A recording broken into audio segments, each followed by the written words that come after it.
Hello friends, welcome to my YouTube channel. इस video के माध्यम से मैं आपको बताऊंगा कि एजुकेशनल टूर शैक्षणिक भ्रमण की फ़ाइल कैसे बनाएं। ये देखिए, यह जो फाइल है यह टूर गया था ताजमहल के लिए, आगरा के लिए। तो ये देखिए, पहला पेज बनाया गया है, फ्रंट पेज है इसका। सब कुछ लिखा गया है, कितने दिन का आपका भ्रमण हुआ है, कितने विद्यार्थी गए थे, कितने शिक्षक गए थे, कितने दिन का टूर था। आप ये फ्रंट पेज में ही सब मेंशन है। उसके बाद देखिए, भ्रमण की रूपरेखा। भ्रमण की रूपरेखा कैसी है? शैक्षिक भ्रमण का अर्थ, शैक्षिक भ्रमण का उद्देश्य, शैक्षिक भ्रमण का महत्व, भ्रमण की तैयारियां अध्यापकों द्वारा, भ्रमण की तैयारी छात्रों द्वारा, भ्रमण किए गए स्थानों का वर्णन, भ्रमण में हमने क्या महसूस किया, सुझाव, फोटो लगाना है। तो ये आपकी रूपरेखा हो गई फाइल की कि इतना आपको अंदर लिखना है।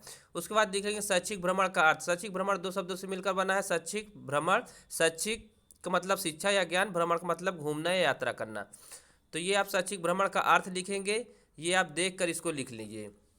शैक्षिक प्लस भ्रमण, शैक्षिक भ्रमण का अर्थ शैक्षिक और भ्रमण। शैक्षिक भ्रमण के अर्थ से यह स्पष्ट होता है कि शिक्षा के क्षेत्र में शैक्षिक भ्रमण व्यवहारिक रूप से महत्वपूर्ण स्थान रखता है, जिससे छात्र छात्राओं में शिक्षण के प्रति रुचि उत्पन्न हो सके। इस प्रकार से शैक्षिक के भ्रमण के उद्देश्य को निम्नलिखित बिंदुओं के माध्यम से स्पष्ट किया जा सकता है। तो ये देखिए, पॉइंट वाइज लिखा गया है, आप लोग देख कर लिख लीजिए इसको। उसके बाद संस्थान के द्वारा की गई तैयारियां। संस्थान के द्वारा क्या क्या तैयारियां? अध्यापकों के द्वारा छात्र छात्राओं की सहमति से भ्रमण स्थल का चयन किया गया। अध्यापकों के द्वारा छात्रों की सहमति से तिथि का चयन करना। संस्थान के द्वारा वाहन का बुक किया जाना। संस्थान के द्वारा होटल, गाइड इत्यादि का निर्धारण किया जाना। संस्थान द्वारा आपातकालीन प्राथमिक उपचार का प्रबंध करना। और फिर देखिए, छात्रों के द्वारा की जाने वाली तैयारियां। ये देखिए, पॉइंट वाइज है छात्रों के द्वारा की जाने वाली तैयारियां। इनको आप देख कर लिख लीजिए कि छात्र क्या क्या तैयारी किए हैं। कि जैसे हम जा रहे हैं इतना दूर, तो हमें क्या क्या लेकर जाना चाहिए। हमने कुछ ऊनी और गर्म कपड़े जैसे जैकेट, स्वेटर इत्यादि खरीदे। अगर ठंडी में आपका टूर जा रहा है तो आप जाहिर सी बात है आप लेंगे। 8 नंबर पॉइंट देखिए, क्या क्या दूर में जाने वाले सभी अध्यापकों के नंबर घर में दिए। नेक्स्ट है आपका भ्रमण किए गए स्थानों को वर्णन क्रमबद्ध तरीके से। पहला दिन आपने कहाँ भ्रमण किया है, देखिए लिखा गया है। उसके बाद देखिए, देखकर आप लोग पॉइंट वाइज लिख लीजिए।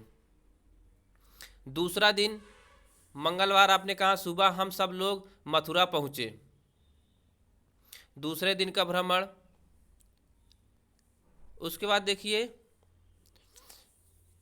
9 पॉइंट क्या है? लगभग 6 PM पर हम लोगों ने ब्रिजवासी रेस्टोरेंट में चाय पी और कुछ देर बैठे, फिर निकट की स्थित प्रेम मंदिर गए।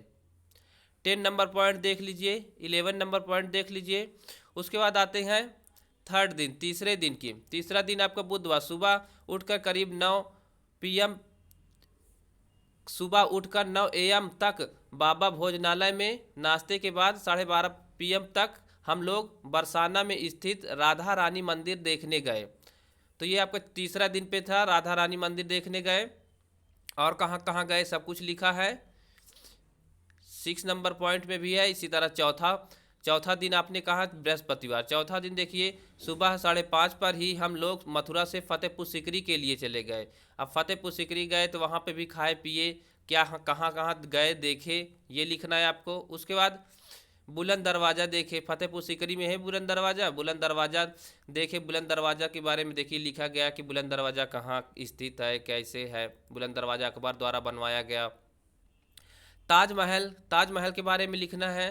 ये देखिए, ताजमहल देखे। ताजमहल आगरा में यमुना नदी के किनारे स्थित है। मुगल बादशाह शाहजहां ने अपनी बेगम मुमताज़ की याद में बनवाया है। ताजमहल सफ़ेद संगमरमर से बना बड़ा खूबसूरत इमारत है। ताजमहल दुनिया का 7वां अजूबा है। तो ये ताजमहल के बारे में आप लिख लीजिए। उसके बाद देखिए पाँचवा दिन। पाँचवा दिन क्या है?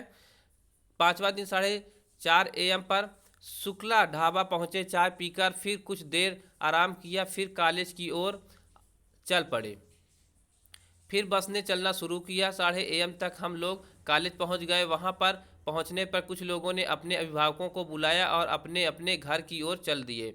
अतः हमने पूरे टूर के दौरान खूब मस्ती किए और यह भ्रमण हमारे बीएड के यादगार पल में रहा। यानी कि आपका जैसे जैसे दिन बीता वैसे वैसे आपको लिखना है। अब देखिए भ्रमण में क्या महसूस किया। सभी छात्रों को एक दूसरे के प्रति स्नेह प्रेम देखा, एक दूसरे का ध्यान रखना, परिवार की तरह रहना और बहुत कुछ देखने को मिला। सभी अध्यापक अभिभावक जैसे ध्यान दे रहे थे, उनका व्यवहार भी बहुत अच्छा था। एक परिवार के न होने के बावजूद सभी छात्र और अध्यापकों में परिवार के सदस्यों जैसी सूझबूझ उत्पन्न हो गई थी। एक ही देश में रहकर हम लोगों ने अलग अलग दो संस्कृतियों के बारे में जाना। अब उसके बाद देखिए भ्रमण के बारे में सुझाव। अब आप भ्रमण के बारे में सुझाव दे दीजिए कि आपने कैसे किया। मैं लास्ट में पढ़ता हूँ, देखिए क्या है। अंततः हमारा विचार यह है कि टूर हर तरह से बहुत अच्छा और रोमांचक था। तो इस तरह से आप देखकर फाइल लिख लीजिए, ये फाइल आपकी कंप्लीट हो जाती है।